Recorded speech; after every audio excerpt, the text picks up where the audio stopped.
Imagine you are in Vienna in September 1683, not the Vienna of postcards. The Vienna of disease, hunger, shattered stone, and gunpowder smoke clinging to your skin like black mud. On the city wall, a breach has just been blown open, so wide you can see straight through it and glimpse death waiting on the other side. No one calls it a wall anymore. It is a wound, and every day that wound is torn wider. But the most terrifying thing is not what you see, it is what you hear beneath your feet. A steady, methodical rhythm like a clock counting down. Picks, shovels. Earth is being peeled away layer by layer. The Ottomans are mining directly under the walls. They don't need to climb them. They only need to make them disappear.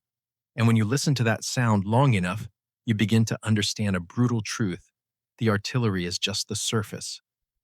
What really kills cities is the patience of an empire.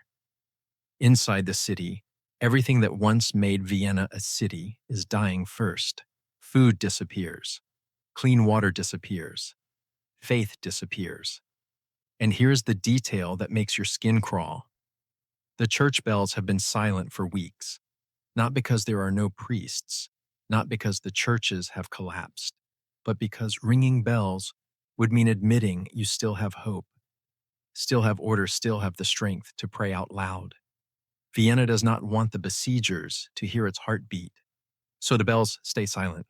The city holds its breath, and its people learn to measure time by other sounds: the rhythm of cannon fire, the crack of breaking timber, the groans from field hospitals, and the digging beneath the walls like fingernails scraping the inside of a coffin. Now look outside. Across the plain is a real sea, a sea of tents. The Ottoman camp does not look like an army encampment. It looks like a mobile capital. Canvas stretching to the horizon, campfires scattered like stars, crescent banners fluttering like a second sky. And at the center of that sea sits Kara Mustafa Pasha, inside a silk pavilion, eating like a man who has already won. He is not in a hurry, because he believes Vienna is already dead. It just hasn't collapsed yet. And then, cut the scene, north, up to Kellenberg. Here, the air is cold, thin, and charged with something else, the silence of predators before the strike. On the slopes, steel glints in the light. Horses snort. Heavily armored cavalry form into a wedge like a massive drill bit aimed straight at the heart of an empire. And behind them is the detail that turned these men into legend, the feathered wings rising from their backs, rattling in the wind, producing a strange hissing sound like birds of prey diving. There is a soldier standing at the edge of the slope, staring down at the Ottoman sea of tents. And in that moment, if you were standing beside him, you would feel what he feels. The imbalance is insane. Down there is mass artillery and an entire war machine. Up here is a single blow. No plan B. No waiting for reinforcements. No negotiating. Today, there is only one strike, before we plunge into the moment when hooves shook history itself. If you enjoy this kind of storytelling, the kind that digs into the darker corners, textbooks rush past, consider hitting like and subscribing, and leave a comment below telling me where you're watching from. I always find it incredible, in the best possible way, that we scattered across the world can stand together on the walls of Vienna. In our imagination, listen to the digging beneath our feet, and look up at Kahlenberg in the exact moment before the storm of steel breaks loose. If Vienna falls, this is not just the story of a city being taken. It is the story of a lock being broken. And when that lock breaks, the door behind it does not creak open when it flies off its hinges. Vienna is not a target because it is beautiful. It is a target because it sits in exactly the right place. The city lies on the Danube, the natural highway of Central Europe. The Danube is not just water, it is trade, it is logistics. It is a military corridor linking east and west. To control Vienna is to control the flow of people, goods, and armies through the heart of Europe, in a world before railroads and engines that is absolute power. If Vienna falls, the Danube corridor is wide open. Ottoman armies no longer need to grind their way city by city. They can move faster, supply themselves more easily, and strike deeper. And at that point, the question is no longer can Vienna hold? It becomes who is next. If Vienna falls, Germany opens. The lands of the Holy Roman Empire are not a single solid block. They are a sheet of glass made from hundreds of shards, duchies, bishoprics, free cities, each with its own troops, its own laws, its own loyalties. Vienna is the anchor holding that fragile system in place. Without Vienna, there is no anchor. And once Ottoman forces move into the German lands, they will not face a wall. They will face a maze, and mazes burn one section at a time. If Vienna falls, Italy trembles. From Vienna, the routes through the Alps are no longer distant possibilities. Northern Italy, wealthy, densely populated, and deeply divided, has always been the prize of empires. Venice, Milan, and the Italian duchies all possess money and commerce, but not the capacity for long-term coordination. An Ottoman army entrenched in Central Europe would force the Italian peninsula to look north with the same fear Vienna now directs east. If Vienna falls, Europe fractures. And this is the most brutal part. Europe, in 1683, is not a unified civilization. It is a continent still bleeding from decades of religious war. Catholics and Protestants have only just stopped killing each other long enough to lick their wounds. France hates Austria more than it hates the Ottomans. Courts look at maps not to see who needs help, but to calculate who benefits if someone else collapses.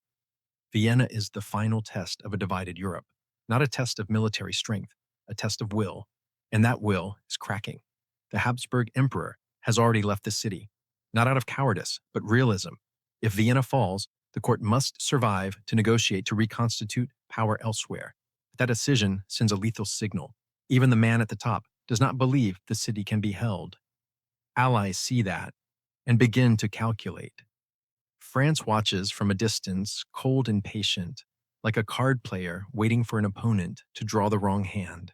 A weak Vienna means a weak Austria. And a weak Austria is a strategic advantage. Meanwhile, in the East, the Ottomans read the map very differently. For them, Vienna is not just a city. It is the golden objective. The final hinge before Central Europe opens like a field. Look at their line of advance. From the Balkans, through Hungary, along valleys and plains, where cavalry can move fast and supply lines can hug rivers. This is not a reckless expedition. It is a campaign built on geography. Every advance reinforces the next. Every captured city becomes a granary for the one ahead. Vienna is the last brick in that chain. Pull it out, and the entire natural defensive wall of Central Europe collapses.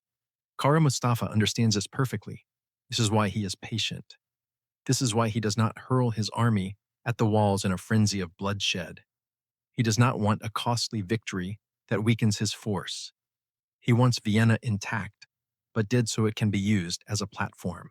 He is playing a long game, and Vienna is checkmate. Inside the city, very few people can see that larger picture. They see only today a new breach in the wall, a thinner powder store, a more watery pot of soup. But in the courts of Europe, Vienna is a symbol, and that symbol is starting to wobble. History repeats one lesson relentlessly. Empires do not fall because they lack soldiers. They fall because they lack shared resolve. And in 1683, Europe is standing on that exact edge. Not because the Ottomans are unstoppable, but because those who could stop them have not yet agreed that stopping them is necessary. Vienna at this moment is like the final nail holding two slabs of history together. One slab is the familiar Central Europe. The other is a future where the balance of power tilts decisively east. If that nail comes loose, no one knows which slab will fall first. But everyone knows one thing: once it falls, it will not be easy to drive it back in. And that is why on the slopes of Kahlenberg, the soldiers staring down at the Ottoman sea of tents are not just looking at a battle. They are looking at all of Europe, laid out as a wager, not in words, not in treaties, but in steel horses and a single strike that will decide where this continent breaks. To understand why Vienna was strangled for 2 full months without being stormed outright, you have to understand the man sitting in the silk pavilion at the center of that sea of tents. Kara Mustafa Pasha was not a glory-hungry madman. He was not the kind of commander who wanted to be remembered for charging first. He was the kind who believed that war, if done properly, did not require haste. And in his mind, Vienna had been dead from the moment the siege ring closed. The corpse simply needed time to fall over. Kara Mustafa believed in hunger, in exhaustion, in letting a city consume itself from the inside. To him, every day Vienna refused to surrender was a day the Ottoman army did not have to sacrifice more lives. Artillery existed to break morale. Mines existed to collapse walls at the right moment. As for the sword, it could wait. Hunger would do the dirty work more efficiently than steel. This was not cruelty born of impulse. It was cruelly calculated. And while Vienna died by inches, the Ottoman camp lived as if victory were already settled. This was not a temporary encampment. It was a city made of cloth. Tents stretched for miles. There were markets, merchants from across the empire, blacksmiths, carpenters, cooks. Musicians played in the evenings. There were rituals, prayers, and receptions for foreign envoys invited to watch Vienna die like a performance. This was how Kara Mustafa wanted the world to see the siege, not as a gamble, but as an inevitability unfolding. Put the two scenes side by side. Inside Vienna, people boiling leather straps, fighting over ladles of water, counting corpses each morning.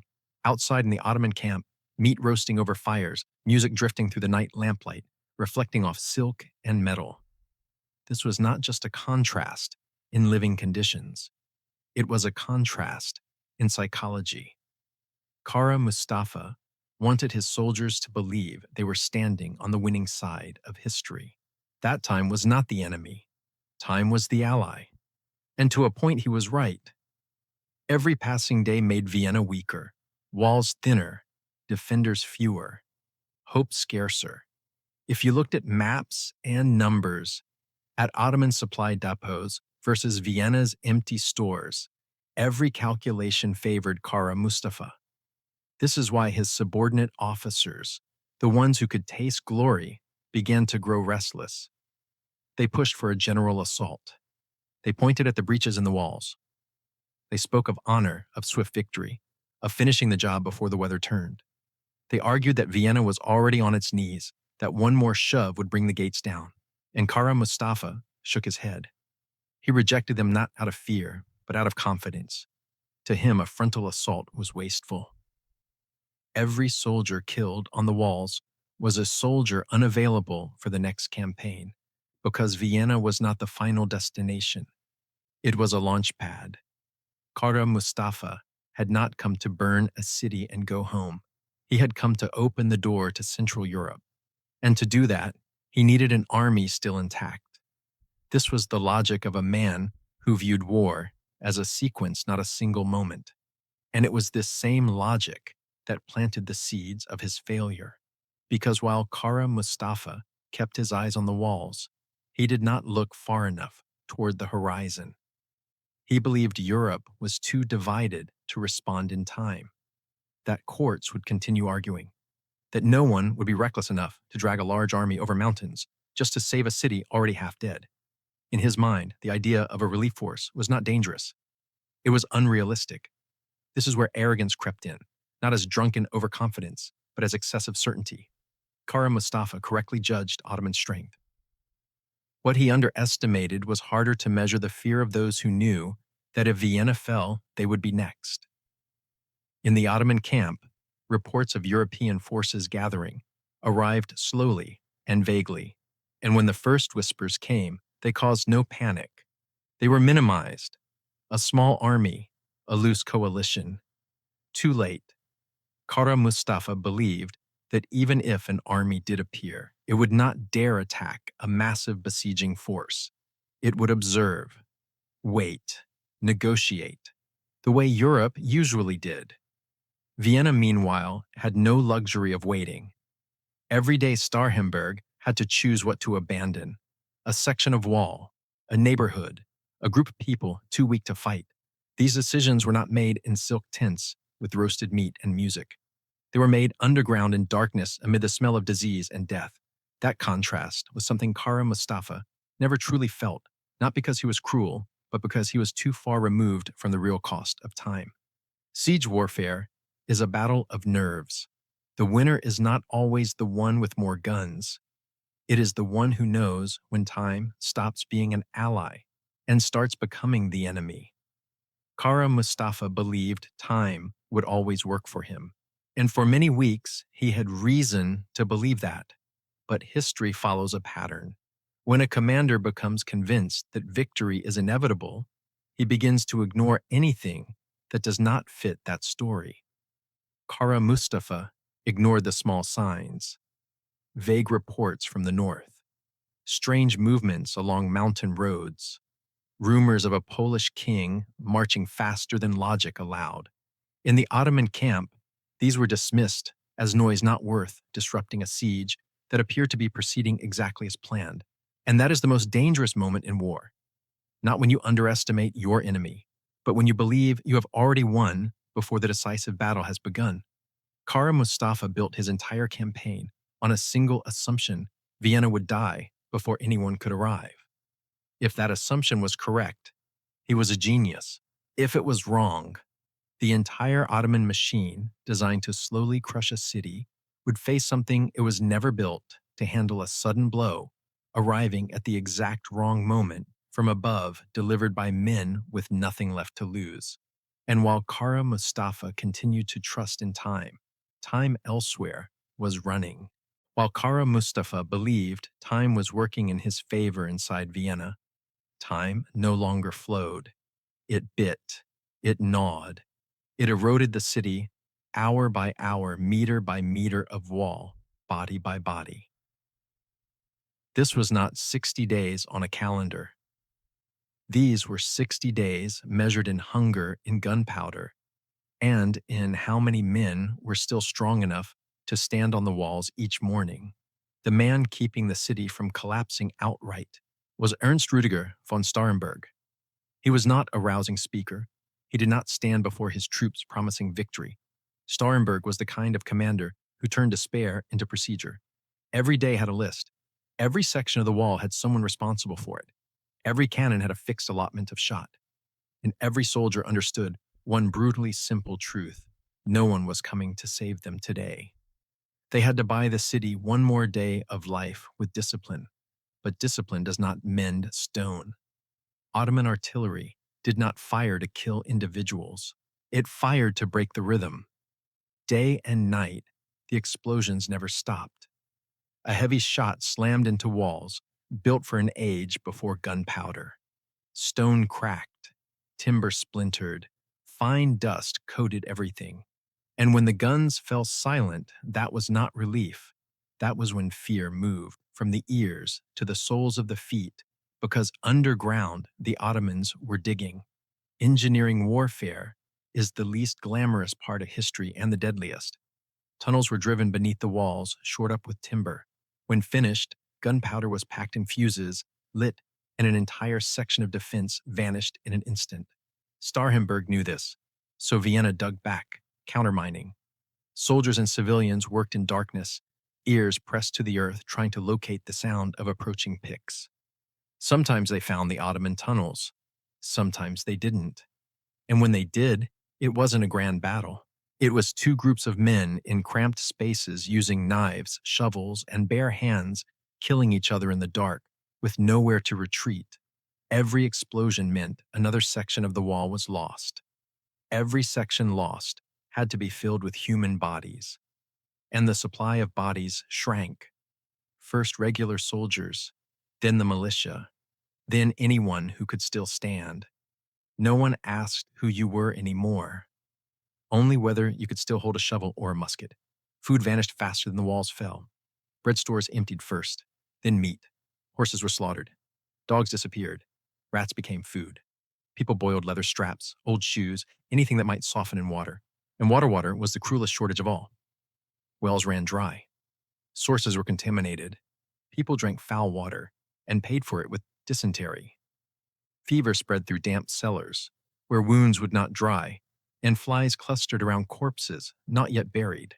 In those conditions, the line between civilian and soldier vanished. Women loaded powder, children carried stones. The elderly stood watch because no one else could. Hands once used for farming or trade became accustomed to gunpowder and blood, not because of lofty patriotism, but because the alternative was death. Every morning, Starhemberg climbed the walls, not to survey the view, but to count. Another breach, another silent cannon, another section that had to be abandoned. And behind him, every morning, the city buried more of its own. There were no proper funerals, no time. Bodies were dragged away. A short prayer, then back to the wall. Hope did not disappear all at once. It wore down. Each day, people said, maybe today there will be news, then maybe tomorrow, then maybe no one is coming. And the most dangerous moment was when people began to grow accustomed to that thought. In a cellar near the northern wall, there was a blacksmith. Once he repaired door locks, hinges, and horseshoes. Now he repaired gun locks. The only light was a small oil lamp, its smoke burning his eyes. His hands shook not from fear, but from hunger. But if a lock jammed, the man on the wall above would die. He worked slowly, carefully, using a lifetime of skill to buy the city a few more shots. He did not think about history. He thought that if this musket worked one more day, perhaps his son would live one more day. Elsewhere in the city, a mother held her wedding ring. The gold was worn smooth from years of use. It was the last thing of value she owned. She traded it for a piece of moldy bread, not enough for the whole family. She broke it in half and gave the larger piece to her child. The child ate slowly as if understanding this was not just bread. It was time. The woman did not cry. Tears cost water. Other children were no longer at home. They ran through rubble, carrying stones, powder, and messages. They learned to duck at the sound of artillery, learned to tell the difference between near and distant blasts. War did not give them time to be children. Outside, the Ottomans saw thinning walls and believed the outcome was inevitable. Inside, Vienna existed in a strange state, knowing it was losing but not yet permitted to fall. This was the true psychological torture of a siege. Not quick death, but death suspended, approaching every day, never quite arriving. Starhemberg's journal contained no grand language. He recorded facts, ammunition remaining. Men are still standing. He knew they could not hold forever, but he also knew something else. Every day they held was a day history might still turn. In the final days, the city's thinking changed. People no longer asked when they would be saved. They asked how much longer they could hold. Decisions grew colder. Which districts to abandon? Which to defend? Who was strong enough to man the walls? Who was not? This was when war stripped away all moral varnish and revealed its bare core survival at any cost. Each morning brought another breach. Each morning another burial. Each morning less hope. But each morning someone still stood on the walls, not because they believed they would win, but because they were not yet dead. And in siege warfare, sometimes that is all you have. On some nights when the guns fell silent, Vienna listened, not to rest, but to hear whether there was any sound other than digging. Some swore they heard distant noises from the north, trumpets' echoes, or only the imagination of people hollowed out by hunger and fear. No one could say for certain, but the rumors spread anyway. And in a dying city, rumors are a form of food. Starhemberg did not allow rumors to shatter discipline, but he did not crush them entirely, because he understood that people need a reason to rise one more time. And if that reason was the faint hope that somewhere out there, someone was racing against time for them, then perhaps it was worth preserving. Outside in the Ottoman camp, music still played each night.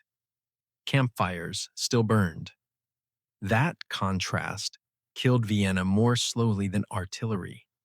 It said the enemy was not suffering as you were, that your death was a convenient process in their plan. But history has an unpleasant habit. It punishes those who trust too much in inevitability. Kara Mustafa believed Vienna would collapse before anything else could happen. And if you looked only inside the city, he was right. Vienna was dying inch by inch. What he did not see was that elsewhere time was being measured differently, not by the number of bodies buried each morning, but by miles covered. And while Vienna measured time in hunger and gunpowder time in the north, was being forced to run faster than ever before. While Vienna was dying inch by inch, the rest of Europe did what empires are often best at. When faced with someone else's catastrophe, they watched. They weighed options. They delayed. And every day of delay for Vienna was not politics. It was another wall collapsing. Another well is running dry. Another child is not waking up in the morning. The Habsburg emperor had left the city early. The decision was written in cold logic. If Vienna fell, the court had to survive to negotiate to reconstitute elsewhere. But the logic of the court sounded like abandonment to the people still standing on the walls. The news spread quickly. Not good news. News that even the man at the top no longer believed the city could be held. And in 17th century European politics, belief was easier to lose than armies. Allies began to calculate. Courts studied maps and asked the wrong question. If Vienna falls, what do we gain? France looked at Austria and saw a weakened rival. The German principalities looked at one another and waited to see who would move first.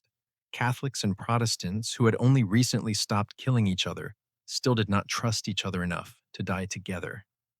Meanwhile, bad news traveled faster than any army could march. Reports of new breaches in the walls, of famine, of Ottoman miners working day and night. Each report arrived at court as a perfectly reasonable excuse to wait a little longer. Inside Vienna, Starhemberg understood something the courts refused to face. Without relief, all calculations were meaningless. And so he did a last thing left to him. He sent men out. Carrying messages during a siege was not a matter of moving from point A to point B. It was stepping into a meat grinder. A messenger had to leave the gates at night, slip through areas churned by artillery, crawl across ditches, and then enter territory where every shadow might be an Ottoman cavalryman or a Tatar scout. No flag, no protection, only speed, darkness, and luck. Many never returned. No one recorded their names. There were no graves. They vanished into the plains, captured, killed, or left hanging as warnings. But every time one went out, Vienna bought another fragile chance that somewhere someone might hear. The letters that left the city were not written in diplomatic language. They were written in desperation. No flourishes, no promises, only the bare truth: we are running out of time. And with each passing day, the words grew shorter, sharper, almost accusatory. The messages reached courts like unwanted knocks on the door. Some were read immediately, some were set aside, some were answered with vague replies. We are considering it, troops are assembling, we need more time. Time, the one thing Vienna no longer had. And then when every door seemed closed, Starhemberg sent the final message. Not a plea, an ultimatum addressed to fate itself. Come at once, or do not come at all. Not because he no longer wanted to be saved, but because he needed the truth. If no one was coming, he had to know, to prepare for the last choice. Hold the city to the last man, or negotiate in desperation to save whoever could still be saved. This was the moment when a city stopped speaking to the world and began speaking to history. And history, as usual, did not answer immediately. Every hour after that letter felt like a suspended sentence. Time was no longer counted in days, but in hours. How long until the next mine exploded? How long until another wall collapses? How long until the powder stores were empty? Inside the city, people looked up at the walls and wondered whether this would be the last day they stood there. Outside, Kara Mustafa did not know of that letter. Or if he did not care. In his world, Vienna was already too weak to bargain with time. What he forgot was something deeply human. When a city is driven into a corner, it will throw everything it has left, outward, including one final cry for help. And sometimes that cry lands in the ears of the one person willing to do something reckless. Somewhere to the north, an army was moving. not large enough by any reasonable standard, not fast enough by any textbook of war, but it was moving, and while courts were still weighing options, some men had passed beyond deliberation. They had chosen action. Vienna did not know this. It only knew that every passing hour was a gamble, and that gamble was nearing the moment when the cards would have to be laid on the table. In Warsaw, Vienna did not appear as a dying city. It appeared as an unsolved problem, and that problem hung over Jan III Sobieski like a drawn sword. If Vienna falls, who comes next? And will Poland survive long enough to answer that question? Sobieski was no longer young. He was past 60. In 17th century Europe, that was the age when smart kings learned not to go to war themselves. They stayed in their capitals, wrote letters, signed decrees, and let other men bleed. But Sobieski was not a product of court politics. He was a product of war. He had grown up on horseback, fighting Tatars on the steppe, fighting Ottomans, in clashes where a single mistake meant losing your head. He understood this enemy in a way very few Western monarchs did. You do not defeat them through prolonged defense. You defeat them by striking at the exact moment they believe you will not dare to. The problem was, Poland had no right to be bold. The kingdom was exhausted. The treasury was nearly empty. The nobility argued endlessly. Parliament was paralyzed. The army was not large and was often unpaid. To the east, Tatar raiders still waited ready to pour in at the first opportunity. Sobieski understood this better than anyone, not from reports but from experience. He knew that marching south meant leaving the homeland exposed. And in Polish history, an exposed rear usually ended in catastrophe. Going was a gamble. Not going was also a gamble. This is where popular history often compresses the story into comforting words. Faith duty, the salvation of Europe. But if you stop there, you miss the most important part. Sobieski was not a blind idealist. He was a calculator, not of mathematics, but of war. He weighed manpower, logistics, terrain, and political risk. And every calculation returned the same cold result. This was a bad decision. Polish forces were not strong enough to face the full Ottoman army besieging Vienna head-on. The march itself would be long and brutal across the Carpathians, through rain mud and roads that could kill more men than the enemy. Logistics were a nightmare. Horses needed fodder. Men needed bread. Every day of delay meant another day Vienna died. And if they arrived too late, they would not simply lose. They would be crushed before the gates of a fallen city, an army arriving for a funeral after the coffin had already been sealed. Sobieski knew all of this, and then he chose to go anyway.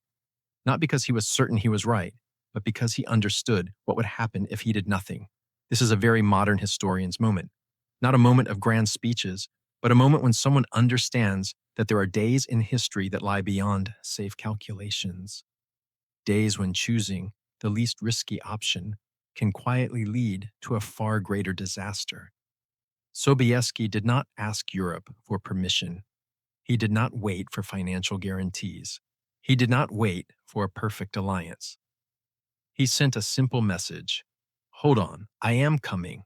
And then he began gathering men, not the ideal army of military academies, but those who could still ride and carry weapons. Nobles, cavalry. Men's history would later call the Winged Hussars, but at the time, they were simply people about to enter a gamble that could erase their names entirely. Political pressure weighed on every step. At home, opposition was fierce. Some argued Vienna was not Poland's concern. Others warned that no wise king marched far from home with an eastern frontier as fragile as paper, and they were not wrong. Sobieski could not defeat them with simple logic. He could only accept that if this decision failed, history would not forgive it. This was his central conflict. If he went, he might save Vienna, but weaken Poland beyond its ability to save itself. If he stayed, he would protect the kingdom in the short term, but might open the door to a far stronger enemy in the future. There was no correct choice, only the choice you were willing to live or die with. In the days of preparation, Sobieski wrote to his wife, not the letter of a man confident of victory, but of a man fully aware he might not return. He promised no glory, no triumph. He promised only one thing to do what he believed was necessary. And if he died, to tell their children that their father did not die for ambition, but for a decision he could not avoid. This was not the letter of a fanatic.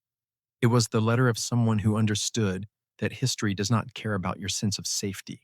It only records what you did when it was your turn to stand at the edge. Sobieski held no illusions about his enemy. He did not see the Ottomans as a disorganized mass. He knew the Saipahi were lethal cavalry. He knew the Janissaries were elite infantry. And precisely because of this, he understood that if he fought, he had to fight fast and decisively. A prolonged campaign would destroy him long before the enemy made a mistake. When the Polish forces began to assemble, the atmosphere was not that of a triumphant expedition.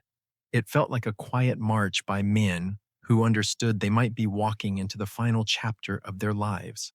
No feasting, no boasting, only the cold focus of people who had accepted that if Vienna fell, the war would not stop there. It would come for them just later, and later usually meant worse. Sobieski left Warsaw, not like a king in a parade. He left like a man who had made a decision that could not be undone. Every mile was a reminder that if he was wrong, history would not call it a tragedy, it would call it a mistake. And when the army entered the first mountain roads, when rain turned paths to mud and bread grew scarce, Sobieski understood that this campaign was no longer an idea or a promise. It was a commitment with no exit. Elsewhere, Kara Mustafa still trusted in time. In Vienna, Starhemberg still counted hours. And between those two beliefs, an aging king was driving his horse harder than reason allowed, because he understood something very simple and very frightening. There are days when choosing safety is exactly what history will never forgive. The march did not begin with trumpets, but with the creak of wagon wheels sinking into mud and the sound of horses slipping on wet stone. From Poland to Vienna was more than 500 miles, and between those 2 points there was no smooth road, only the Carpathians, mountains, forests, rivers, and weather that did not care whether you were king or common soldier. Rain turned roads into sludge. Mud swallowed wheels. Bridges collapsed under the weight of the column. And every time the army stopped to repair them, Sobieski looked south and understood one thing. With brutal clarity, Vienna did not have time for bridge repairs. Men and horses slept when they could. They ate when they could. Many days when they could meant in the saddle. Hard bread was broken apart while riding. Drinking water came from cloudy streams. There was no steady rhythm of a textbook campaign. This was a race, and in a race, what kills you is not the final clash, but the small details, worn horseshoes, broken reins, one sleepless night that leaves a soldier slow at the exact moment he needs to be sharp. Logistics were the quietest enemy of all. Horses need grazing every day.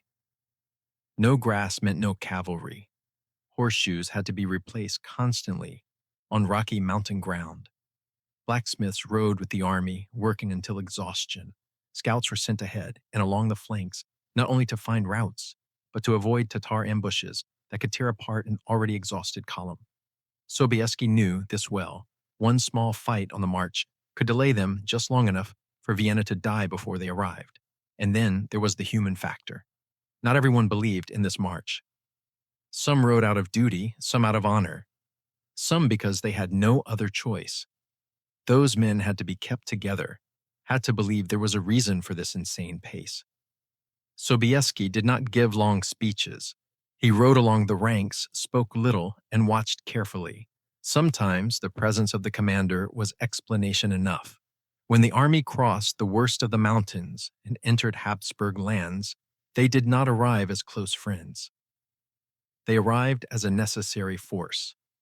This was where Sobieski met Charles of Lorraine, and this was where politics intruded on a race for survival. Charles was a capable commander, but he represented a different world, different religion, different traditions, different assumptions about command. The two men did not greet each other with warm embraces, but with measured, searching looks. Who would command? Who would make the final decision? Who would bear responsibility if everything collapsed? These were not abstract questions. In a loose coalition, the wrong answer could destroy the entire army. Officers gathered in a war council. Maps were spread out. Fingers pointed to Vienna, to the Ottoman camp, to Kahlenberg. Some argued to wait for more German troops. Others urged caution reconnaissance. Others warned about Ottoman numbers. All of these arguments were reasonable. Sobieski listened to them all, and then cut in. To wait for enough troops, he said, is to bury Vienna. It was not a poetic line. It was a calculation. Every extra day meant Starhemberg lost more men, more ammunition, more wall. Sobieski did not deny the risks. He simply made the risk of doing nothing unmistakably clear. And in war, sometimes, the greatest danger is believing time will give you better options. The plan was chosen not because it was perfect, but because it was the only one that still matched reality. Attack from Kahlenberg, use infantry and light cavalry to open the fight, draw Ottoman forces, and force them to redeploy. Pin them, exhaust them, and then deliver the killing blow with heavy cavalry. Not a prolonged campaign. One day. If they did not win in one day, they would lose. This was the kind of plan that made cautious officers feel cold along the spine. It had very few layers of backup. It depended on timing, terrain, and morale. But it also fit what Sobieski had most: heavy cavalry and audacity. And more importantly, it fit what Vienna needed: a fast ending. Suspicion did not vanish after the council. Poles and Austrians did not suddenly trust one another, but they shared an enemy directly below them. And in war, a common enemy is the strongest glue there is. Orders went out, formations were arranged. Scouts returned with reports on the Ottoman camp, the artillery, the defensive lines. The night before the climb to Kahlenberg, no one slept deeply. The forests swallowed sound. No fires were lit, only leaves and wind. The soldiers knew that tomorrow was not a day for assessing the situation. It was a day for action. And what stood out was this: there was no wild excitement, no shouting. There was a cold focus, the kind that comes from understanding that if you are wrong, history will not give you a second chance. Sobieski moved among the units, inspecting, speaking briefly. He looked at young faces and old ones, knowing that many of them would not see sunset, and he did not pretend otherwise.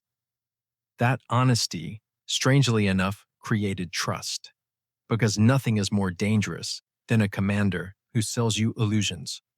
When dawn came, Kahlenberg revealed itself like a massive launch platform. From here, they saw what Vienna had stared at for 2 months, the sea of Ottoman tents. But from above, everything looked different. You were no longer crushed by scale. You began to see structure. You began to think about slope, wind, and distance. And most importantly, you began to see where to strike.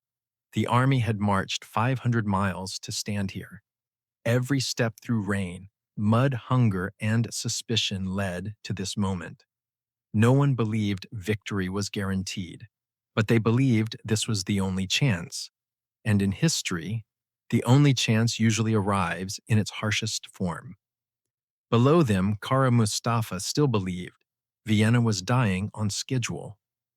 Inside the city, Starhemberg was still counting hours. And on Kahlenberg, men who had crossed half a continent in exhaustion were preparing to do exactly what every war manual warns against: attack a much larger army on open ground, with everything resting on a single blow. But sometimes, once you have gone too far to turn back, moving forward is the only option left. And that was exactly where this reluctant alliance stood on the morning of September 12, 1683. Dawn on September 12, 1683, did not arrive like a new beginning. It came like a curtain being pulled back, revealing what everyone had tried not to think about through the night. From the slopes of Kallenberg, the Allied army looked down and was forced to confront the truth with their own eyes. The Ottoman camp was not just large, it was overwhelming. Tents spread out like a shoreless ocean, broken up by dirt roads, artillery parks, and cavalry assembly areas. Crescent banners were so dense that even the wind seemed heavier as it moved through them. This was not just an army, it was a war ecosystem. Between Kallenberg and that sea of tents lay a deadly gap. Open ground, little cover watched by Ottoman guns. It was the kind of terrain light cavalry loved infantry hated and heavy cavalry only embraced if used at exactly the right moment. The slope from the mountain down to the plain turned cavalry into something else entirely. Not a dagger, but a hammer. And a hammer only works if you swing it once hard and decisively. Hesitate and it gets stuck in bone and steel. The night before the Allied army lay hidden in the forest. No fires, no noise.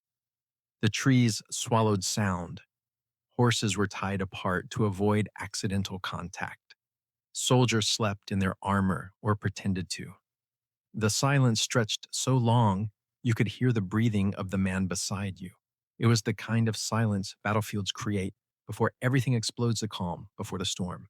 No one spoke of victory. No one spoke of death. Each man simply replayed the motions he would make when the signal finally came. As the light grew, rituals followed. Not elaborate, not dramatic. Men knelt on damp earth. Priests spoke prayers. Pastors led hymns. Catholics and Protestants stood side by side without anyone finding it strange. For one brief morning, every theological argument dissolved. In front of them was a single test, whether they had the discipline to do their part. The plan was repeated again in short, precise phrases. There was no room for interpretation. Infantry would go first. They would descend and engage the Ottoman units on the edges, forcing a response. Light and medium cavalry would harass the flanks, maintain pressure but conserve strength, and the heavy cavalry, especially the Hussars, would wait. They would wait until Ottoman formations were stretched, tired and confident that this was just another engagement. Then and only then the hammer would fall. The timeline was never written down, but everyone understood it. Morning belonged to the infantry. Noon belonged to tension. And if everything worked, the afternoon would decide everything. There was no plan for tomorrow. Vienna did not have a tomorrow. Below inside the city, the defenders did not know the details. They only knew that the artillery sounded different this morning. Not weaker, just uneven. And in those strange pauses, people listened. Some swore they heard gunfire from the north. Others said it was only echoes. But Starhemberg understood one thing clearly. If nothing happened today, there would not be enough men left to hold the walls by nightfall. On Kallenberg, the infantry began to move, not rushing, not charging downhill in a frenzy. They advanced step by step, holding formation under fire. This was the work no one writes songs about. But if they broke, everything behind them would collapse. Cannonballs tore through ranks. Smoke rose. Men fell, and the line closed behind them. Not because of extraordinary heroism, but because they had been taught that stopping meant death. The Ottomans reacted exactly as expected. They committed troops. They returned fire. They assumed this was a large probing attack. Kara Mustafa, still trusting in the inevitability of victory, did not unleash everything. He wanted to grind them down, stretch the fight out, and that was exactly what Sobieski's plan required, just enough time for the enemy to grow confident, but not enough time for Vienna to die. Light cavalry swirled along the edges. Strike, withdraw, strike again. No attempt at a breakthrough. Only exhaustion. From a distance, it looked like chaos. To commanders, it was rhythm. Every Ottoman redeployment cost them a bit more cohesion. Every pursuit pulled them a little farther from their center. Noon arrived. The sun pressed down on the plain. Dust and smoke thickened the air. At this point, every mistake grew larger. One unit out of sync could open a gap. One rash decision could drag an entire wing into disaster. Sobieski held the heavy cavalry back. This was the hardest part for a cavalry commander, not giving the order when everything in you wants to charge. Inside Vienna, a small sortie erupted. not to win, to disrupt, to apply pressure from within. Gaunt men burst from the gates, struck at siege works, then pulled back. Many did not return, but they bought minutes. And on this day, minutes could mean the difference between history and catastrophe. On Kallenberg, soldiers began to sense what maps could not show. The enemy was slowing, not breaking, not panicking, but slowing. That was the signal heavy cavalry waits for. You do not need the enemy to collapse before you strike. You need them tired enough to react too late. Sobieski looked down. He did not shout. He did not wave his sword. He studied the deadly gap where terrain, speed, and mass could combine into a single blow. He knew that if he ordered too early, the cavalry would be shredded by artillery and countercharges. If he waited too long, Vienna would fall before the hammer landed. This is the moment history rarely captures well, the waiting. Not glorious, not heroic. Just a human being weighing two wrong options and choosing the one that might be less wrong. Morning was gone. Noon was slipping away, and somewhere amid smoke dust and gunfire, the plan had to prove itself. One day, just one day. Either Europe held its lock, or the door burst open. The morning wore on in the sound of metal striking metal and cannon fire echoing back from the plain. This was not the moment of rapid breakthroughs or heroic single decisions. This was the part where war crushes people through repetition. Allied infantry pushed forward, were driven back, then pushed forward again. Counterattack followed counterattack. Gun smoke hung so low that the sky disappeared, leaving only silhouettes that emerged and dissolved into dust. Formations locked together like two hands clenched, in a grip neither willing to let go, because letting go meant collapse. Below, Vienna launched another sortie. This time there was no refined tactic, only desperation. Gaunt men, faces gray from hunger and disease, burst out of the gates and struck what remained of the siege works. They did not pretend they could hold for long. They understood one simple truth: every minute they bought was a minute the cavalry on Kallenberg could move closer to the decisive moment.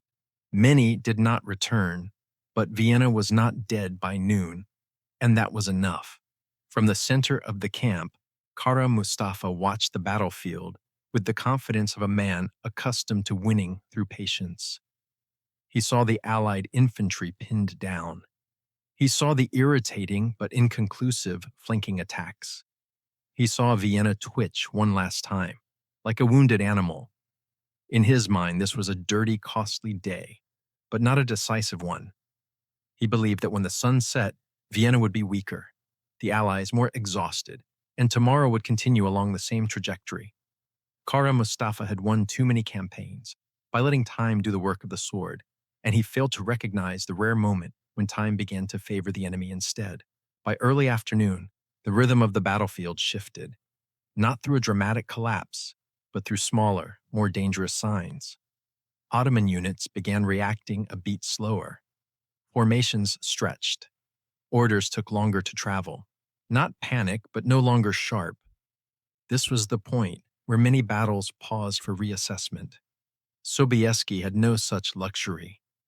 He looked down at the plain and saw what he had waited for all morning: an army still powerful but tired. Sobieski urged his horse up to a low rise. His two sons rode beside him, not as symbols, but as witnesses to understand that this moment would not come again. He looked back to where the Hussars waited silent and heavy, held not by reins, but by discipline. There was no speech, no emotional appeal, only a short order transmitted like an electric current through metal. And then they began to move. At first it was a walk. Horses advanced slowly, evenly. The ground trembled lightly under the weight of steel and muscle. Then the pace shifted to a trot. Hoofbeats merged into a thick, heavy sound. Wind tore through the feathered wings, making them rattle and hiss, not as ritual intimidation, but as a physical consequence of speed and air. These were no longer individual riders. This was a moving mass. Then they accelerated. The transition from trot to full gallop was when everything changed. The earth truly shook. The sound was no longer individual hooves, but a continuous thunder. Long lances dropped. The wedge tightened. Steel wood leather and muscle fused into a single direction forward without stopping. From the walls of Vienna, the survivors looked down and for the first time in 2 months, no longer saw themselves only as victims. They saw a river of steel pouring into the plain, a movement with rhythm, direction, and intent. Some did not understand what they were seeing. Some cried. Some stood frozen in their minds, unable to process the combination of scale and speed unfolding before them. On the Ottoman side, the response came one beat too late, and in war, one beat is enough to die. The Sipahi elite cavalry were sent to intercept. They were not poor soldiers. They were seasoned, disciplined, accustomed to shock. But what they faced was not a duel. It was momentum. The collision did not resemble familiar sword fights. It was mass multiplied by speed delivered head-on. Hussar lances punched through the front ranks. Wood shattered. Men were hurled from saddles. Horses went down, and the steel mass did not pause to confirm victory. Lances broke, and swords were drawn. The Hussars did not stop to fight. They fought while moving. Every cut, every thrust was part of the flow. Behind them, Allied cavalry surged forward, widening the breach into a gap that could not be closed. An Ottoman gunner stood beside his cannon and looked up to see the wings growing larger through the smoke. At first, he thought they were some strange decoration. Then he realized there were thousands. He turned to shout something, but the thunder swallowed his words. He never fired a second shot. The breaking point did not arrive as a great explosion. It arrived as a very human decision. One Sipahi unit turned back. Perhaps their commander was gone. Perhaps they saw their flank pierced. Perhaps they understood that staying another few seconds meant dying for nothing. And when one unit turned, the unit beside it saw its back. In war, the moment you see the backs of your comrades, your brain concludes faster than any order ever could. It is time to run. The dominoes began to fall. Janissaries tried to form ranks. They were elite infantry trained to stand under pressure, but they faced something infantry doctrine was never designed to absorb heavy cavalry crashing through a formation that was still forming. They fired, they fought back, but the steel flow gave them no time. Units were torn apart, separated, and crushed before they could lock together. The Ottoman camp began collapsing from within. Tents fell, wagons rolled out of control, horses bolted, orders vanished, in thunder and screams. Kara Mustafa saw what every commander fears, more than defeat, loss of control. When the Hussars appeared at the edge of his vision, close enough to distinguish wings and steel, he understood that the moment he believed had not yet come had arrived. And it was already too late. He fled, not an organized withdrawal, a rout. He abandoned the silk pavilion, the treasure, the maps, the symbols of victory, everything that had represented absolute confidence. The man who believed time was on his side now trusted only the speed of his horse. The afternoon fell, and the battle ended as quickly as it had erupted, not because every Ottoman soldier was dead, but because they were no longer there. Survivors fled south, leaving behind a plain littered with bodies, horses' weapons, and the torn fabric of a tent city that had collapsed. From Vienna's walls, the enemy camp could be seen breaking apart, not as a single clear image, but as the gradual disappearance of the threat. The guns fell silent. The sound of mining, the rhythm that had haunted the city for 2 months, stopped completely. And in that silence, some people did not believe it. Some fell to their knees. Some simply stood there, unsure what to do with the fact that they were still alive. The Hussars did not stop immediately. They pursued far enough to be certain this was not a trap. Then they turned back, armored men coated in dust and blood riding across a battlefield that had changed hands in only a few hours. The blow Sobieski knew could be delivered only once had worked. That day bled from morning into noon, and it ended with thunder. Not the thunder of the sky, but the thunder of a moment when time changed sides, and an army that believed it had already won before the decisive battle began was defeated by men who understood that sometimes history gives you only a single beat in which to act. When the thunder faded, victory did not arrive like a celebration. It came like a bone-deep exhaustion. Sobieski rode into Vienna as the sun was already sinking, not through the gates of a triumphant city, but through the gates of a place that had just survived death. Along the roads, there were no cheering crowds, like in paintings, at least not at first. Some people looked like ghosts, gaunt, hollow-eyed, clothes hanging from a bone. They stared at the army as if it had stepped out of another world, because for the past 2 months, their world had consisted only of hunger, disease, cannon fire, and waiting stretched so long it became a form of torture. The first smell you noticed in the city was not the smoke of victory. It was lime. Lime, scattered through the streets to disinfect, to mask the stench of corpses, to do what people always try to do after a catastrophe, make an unlivable place merely bearable. Field hospitals overflowed, groans mixed with crying. There was no longer a clear line between soldier and civilian because the siege had erased all titles. The price of being saved was painfully visible bodies, too weak to stand upright, children too frail to understand what had just happened, and walls still standing not because they were strong, but because the men destroying them had fled at the last moment. Sobieski did not enter Vienna like a king come to claim glory. He dismounted. He walked. He saw with his own eyes what his decision had saved and what it had not saved in time. Some neighborhoods had died before relief arrived.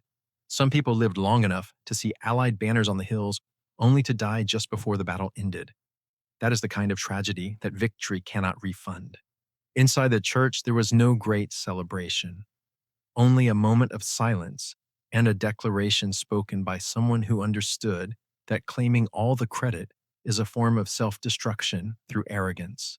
Not, we have won, but we came, we saw, and God prevailed, a way of placing human beings back in their proper position, the fortunate ones who were not swept away. This was not ritual humility. It was a reminder that if you treat this moment as pure triumph, you erase the thousands who died to make it possible. Strategically, this was a turning point, not because the Ottomans vanished. They did not, but they lost momentum, and losing momentum can be more dangerous than losing men. Central Europe was no longer an open road. Vienna, the lock on the Danube, still stood. And more importantly, Europe understood that the Ottoman war machine was not invincible. It could be defeated if forced to fight where it did not want to, at a time it did not choose, by a blow decisive enough to turn the slow grind of a siege into the panic of a rout. That realization spread faster than any army. Empires live on reputation, and a cracked reputation takes a long time to repair. But history has a cruel habit. It gives you a victory at the right moment, then makes you pay for it in the years that follow. Europe did not suddenly unite because Vienna was saved. Courts that had hesitated did not become brothers in arms. Religious divisions did not dissolve. Power bargaining did not stop. Vienna was a rare moment of unity under absolute pressure, and when that pressure eased, the old cracks reopened as if no lesson had ever been learned. And then the myth began to form, as it always does, after days when people need a story easier to tell than the truth. Numbers were thrown around like bricks to build monuments: 3,000 Hussars, 80,000, 100, and 50,000. One source said one thing, another said something else. And serious history has to admit that. Numbers shift with the storyteller. The purpose, the propaganda, the pride. But obsessing over figures to argue who is right often becomes a way to avoid something more uncomfortable. This victory did not rest on miracles.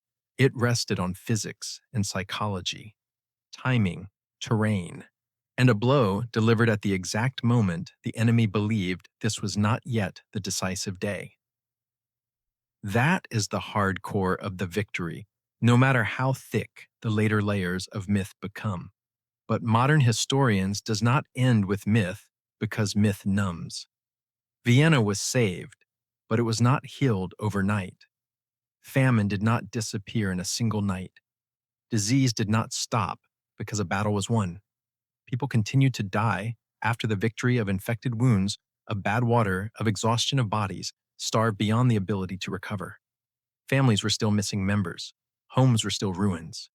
Children would grow up with memories of a time when the world went silent, church bells did not ring, and their city was hollowed out from beneath their feet. On the other side, this defeat was not just a military loss. It was a fracture of power. Kara Mustafa did not merely lose a campaign, he lost credibility. And in an empire where power flows downward, like water, losing credibility often means losing your life. The wheel of politics turns faster than the wheel of history. It does not care how close you came to victory. It cares only that you failed at a moment the court would not forgive. And Sobieski, he did not become the ruler of Europe. No new empire rose from this victory. And that is precisely what makes Vienna, 1683, different from many salvation stories told like fairy tales. He returned to a kingdom still poor, still divided, still facing the same old threats.